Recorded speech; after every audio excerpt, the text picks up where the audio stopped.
Selamat pagi semua. Kita akan segera mulai pemahaman Alkitab kita. Pastor Paul masih belum bisa hadir. Nanti kalau doa bersama kita doakan karena Pastor Paul akan PCR hari ini. Semoga hasilnya baik adanya. Ya, dan puji Tuhan Ibu Santi tidak ketularan. Ya. Oke, kita akan mulai pemahaman Alkitab pagi ini. Judul yang saya pilih adalah Akar Hidup Kristiani yang Sehat. Ya, ayat yang kita pakai untuk pemahaman Alkitab kali ini diambil dari kitab Kolose, pasal yang kedua, ayatnya yang ke-7. The verse that we're going to use for this Bible study is from the book of Colossians, chapter 2, verse 7. Kolose 2 ayat 7 berbunyi demikian. Kolose 2 ayat 7 bunyinya, hendaklah kamu berakar di dalam Dia dan dibangun di atas Dia. Hendaklah kamu bertambah teguh dalam iman yang telah diajarkan kepadamu, dan hendaklah hatimu melimpah dengan syukur. Mari kita berdoa terlebih dahulu. Bapa di surga, terima kasih yang Kau telah membawa kami semua ke rumah-Mu untuk memuji dan menyembah-Mu, dan juga untuk belajar bersama firman-Mu ya Tuhan. Kiranya kami dapat lebih makin hari makin mengerti akan kehendak-Mu dan makin mengasihi-Mu ya Tuhan. Kami serahkan pemahaman Alkitab ini ke dalam tangan-Mu. Di dalam nama Tuhan Yesus kami telah berdoa dan mengucap syukur. Amin. Jadi kata akar di dalam ayat tadi adalah satu perumpamaan yang dipakai oleh Rasul Paulus untuk mengungkapkan tentang pertumbuhan iman orang percaya. Orang Kristen harus menjadi seperti pohon yang berakar kuat di dalam Kristus. The word root in that verse was one of the parable that Paul used to describe the growth of a believer's faith. We as Christians have to be rooted in Christ. Akar sebuah pohon, walaupun tidak kelihatan karena tertanam di dalam tanah, sangat penting artinya untuk pertumbuhan sebuah pohon. Ya, kita tidak bisa melihat akar ya, tetapi dia sangat penting. Karena akarlah yang menjadi penentu kekuatan sebuah pohon. Pohon yang berakar kuat tidak mudah tumbang dan akan tetap berdiri kokoh walaupun ada tiupan angin yang kencang. Yeah, the root of a tree is very important, even though we cannot see it because it is planted deep down on under there.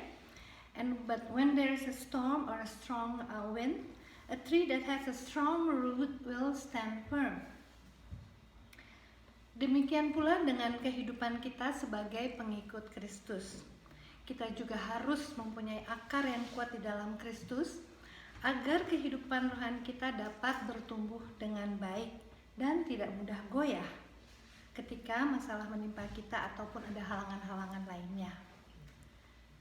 That goes with us as well as Christ's follower. We have to have a strong root in Christ so our faith will grow and not easily sway when trouble comes.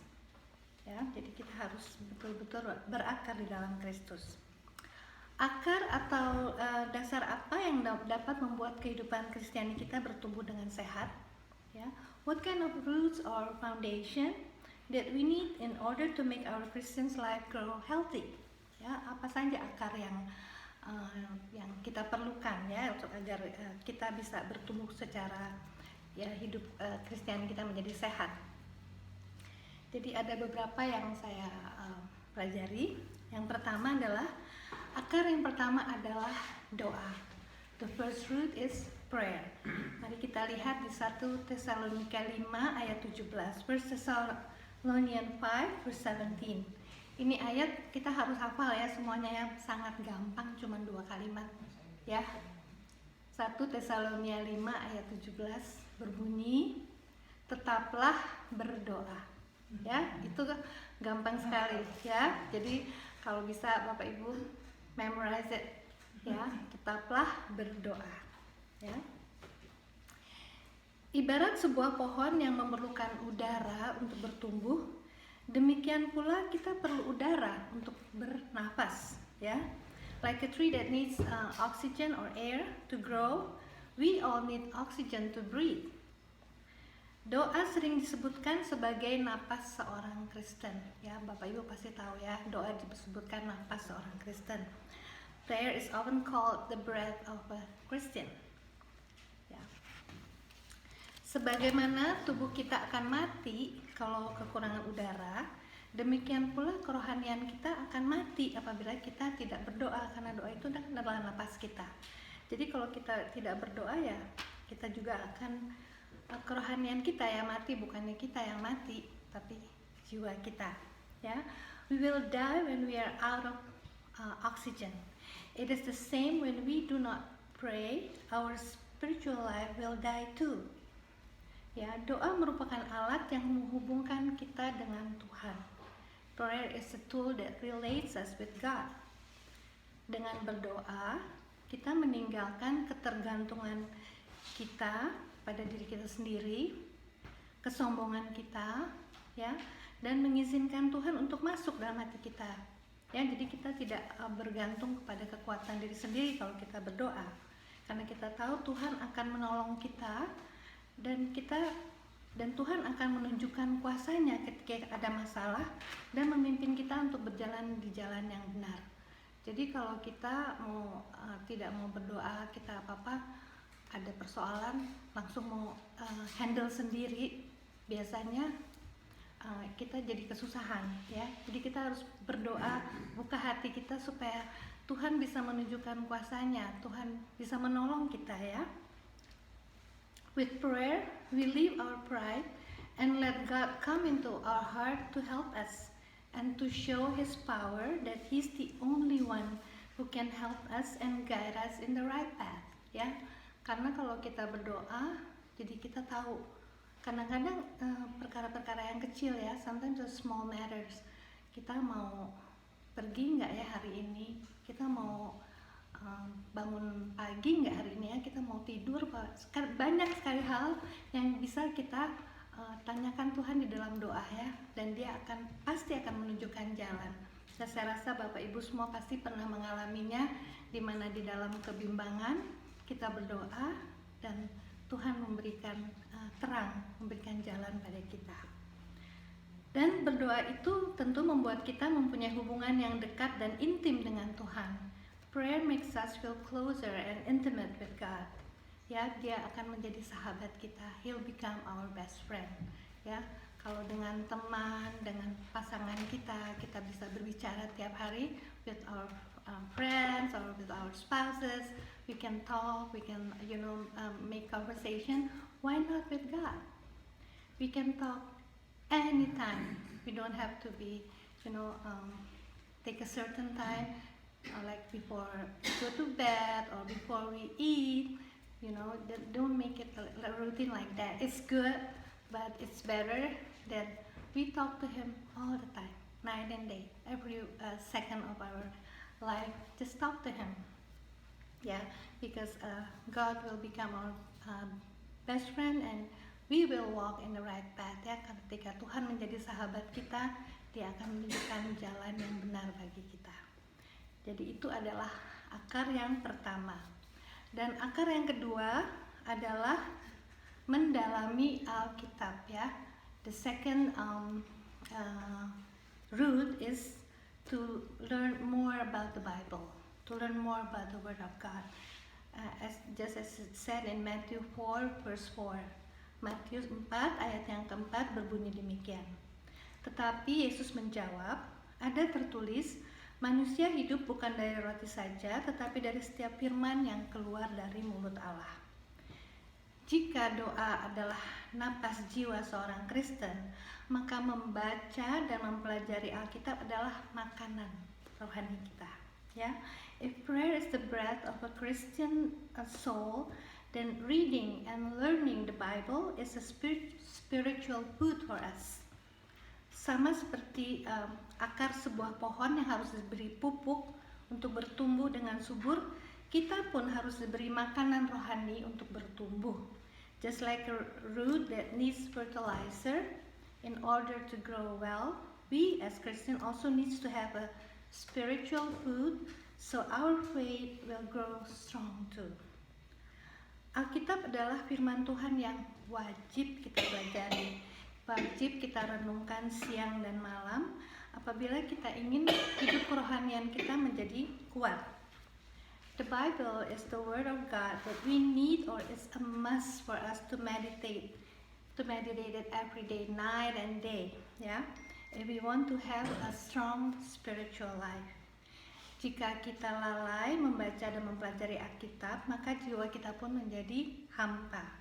Dan seperti sebuah pohon yang tidak dirawat, akan menjadi layu dan kelamaan mati. Ya, when we neglect to read and learn about His Word, then our soul will feel empty. And just like a tree that is not nourished, it will wilt, and sooner or later it will die. Ya, jadi jangan sampai kita lalai membaca firman Tuhan, karena firman Tuhan inilah yang memberikan makanan kerohanian bagi kita. Kalau kita tidak membaca, lama-lama kita hidup semau-mau kita, ya. We just live what we think is good, but if we don't read the Bible, there is no right path that we can walk in. Jadi itu adalah akar yang pertama adalah doa, dan akar yang kedua adalah mempelajari dan mendalami Alkitab. Dan yang ketiga, dan ini yang terakhir, adalah akar yang ketiga adalah mengabarkan atau membagi pengetahuan kita tentang Kristus. So the third root is to share the gospel about Jesus Christ. Kita mendapat, we can find that in Mark 5:19, Markus 5 ayat 19 berbunyi demikian. Yesus tidak memperkenankannya, tetapi Ia berkata kepada orang itu, "Pulanglah ke rumahmu, kepada orang-orang sekampungmu, dan beritahukanlah kepada mereka segala sesuatu yang telah diperbuat oleh Tuhan atasmu, dan bagaimana Ia telah mengasihani engkau." Ya, Tuhan ingin orang tersebut pergi untuk mengatakan apa yang telah Tuhan Yesus perbuat bagi dia. Ada juga di dalam Matius 28 ayat 19 sampai 20. This is the famous verse. It's from Matthew 28. Matthew chapter 28 verse 19 to 20. Matius 28 ayat 19 sampai 20. Saya rasa Bapak Ibu juga hafal ya ayat ini. Saya akan bacakannya. Karena itu pergilah, jadikanlah semua bangsa muridku, dan baptislah mereka dalam nama Bapa dan Anak dan Roh Kudus. Dan ajarlah mereka melakukan segala sesuatu yang telah kuperintahkan kepadamu. Dan ketahuilah, aku menyertai kamu senantiasa sampai kepada akhir zaman. Jadi sebuah pohon yang mendapat perawatan yang baik akan berbuah dengan lebat. A tree that is well taken care of will be fruitful. Ya, akan banyak buahnya. Dan tentunya buah ini akan dipetik untuk dimakan. Dan karena dipetik, ya, maka pohon ini akan menghasilkan buah yang lebih banyak lagi. Benar ya Bengki ya? Bengki kan senang bertanam. Jadi kalau buahnya dipetik-petik akan tambah lagi. Kalau buahnya nggak dipetik-petik nanti dimakan sama bajing ya. Malah pohonnya mati. Ya. Jadi kita tahu bahwa when the fruit is thick, then the tree will produce more fruit. Ya. So jadi ketika buah itu tadi telah kita pelajari bahwa doa adalah napas jiwa, mempelajari firman Tuhan adalah makanan rohani bagi kita, maka berbuah adalah berkat yang kita terima dan harus kita bagi-bagikan kepada orang lain untuk dinikmati. Jadi buah yang dipetik itu kita share pada orang lain ya, kita bagi-bagi. So we've learned that prayer is the breath of our soul, and the word of God is our spiritual food, and the fruitful is a blessing that we receive from God, and we have to share it with others so people will enjoy it. Jadi bersaksi dan mengabarkan Injil Kristus merupakan kewajiban kita sebagai orang Kristen agar makin banyak orang datang kepadanya. To witness and share the gospel is our duty as a Christian, so more people can come to Him, ya.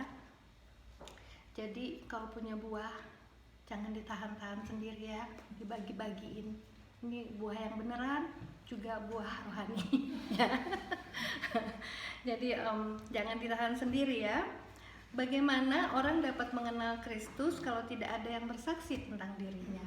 How can people know who Jesus is when there is no one that will share about Jesus, about Him? Apabila orang Kristen hanya berdiam diri saja di dalam kenyamanan kita, maka dunia kekristenan pun akan mati, ya. When we as Christians just stay still and just live in our comfort zone, Christianity will soon die, ya. Kadang-kadang kita sudah merasa senang, kita sudah selamat, beres, pokoknya nanti kita akan masuk surga. Udah diem-diem aja lah, tenang, berbuat untuk diri sendiri aja, jangan sampai begitu ya. Sebaiknya kita keluar dan nanti bulan Juli ya, in July, the impact, yeah, Pastor Steve and all the youth, they all gonna go to Fiji. So let us all support it too, even though we cannot go, but let us support in prayer and maybe in financial, so they can share the gospel over there in Fiji, ya. Jadi jangan lupa, walaupun kita tidak bisa pergi kadang-kadang, tapi kita dapat selalu mendukung di dalam doa dan juga di dalam dana, ya. Jadi sekarang kesimpulannya, the conclusion, hanya jika kita membangun akar hidup kerohanian kita di dalam Kristus, kita akan sanggup menjalani hidup, bertahan, dan iman kita juga akan bertumbuh, ya. If we only build our root of our spiritual life in Christ, then we will be able to live and grow in faith, ya. Dan ini adalah proses yang harus kita jalani seumur hidup kita. Kita tidak boleh berhenti untuk merawat akar kerohanian kita agar tetap sehat. And this is a lifelong process, ya. It's forever, ya, that we must live by. We can never stop to keep our spiritual root healthy. It's like a day by day till we die, ya. Jadi untuk mengetahui apakah akar kerohanian kita itu sehat, ya, kita harus mengecek buah-buah yang kita hasilkan, seperti yang dikatakan di dalam Galatia 5 ayat 22 sampai 23. Ya, mungkin Bapak Ibu juga udah hafal buah roh. Ada yang tahu ada berapa buah roh di dalam Galatia 5 22 sampai 23? 9, betul, ya. Jadi buah roh itu ialah kasih, sukacita, damai sejahtera, kesabaran, kemurahan, kebaikan, kesetiaan, kelemah lembutan, dan penguasaan diri, ya. Itu tidak mudah, tapi bisa kita lakukan.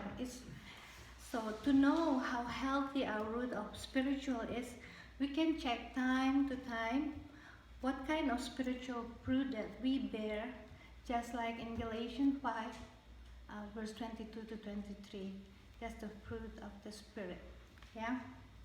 So jadi kita cek tiap-tiap hari apakah kita mempunyai buah itu, ya. Apa kita punya buah kasih, apa kita ada damai sejahtera, sabar, ya, murah hati, setia, dan bisa menguasai diri. Coba kita cek tiap-tiap hari, jadi kita tahu bahwa akar hidup Kristiani kita bertumbuh dengan sehat, ya. Jadi itulah kesimpulan yang kita dapat, bahwa pertama akar itu adalah doa, membaca dan mempelajari firman Tuhan, dan yang ketiga mengabarkan berita Injil dimanapun kita berada, dan kiranya kita bisa hidup seperti Alkitab yang terbuka. Let us all live as an open Bible. So people will know who Christ is through us, ya. Jadi orang dapat melihat Tuhan Yesus dalam diri kita. Terima kasih. Kita telah selesai dengan pelajaran kita. Saya boleh minta Ibu Poppy untuk berdoa. Mari kita berdoa.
Amin.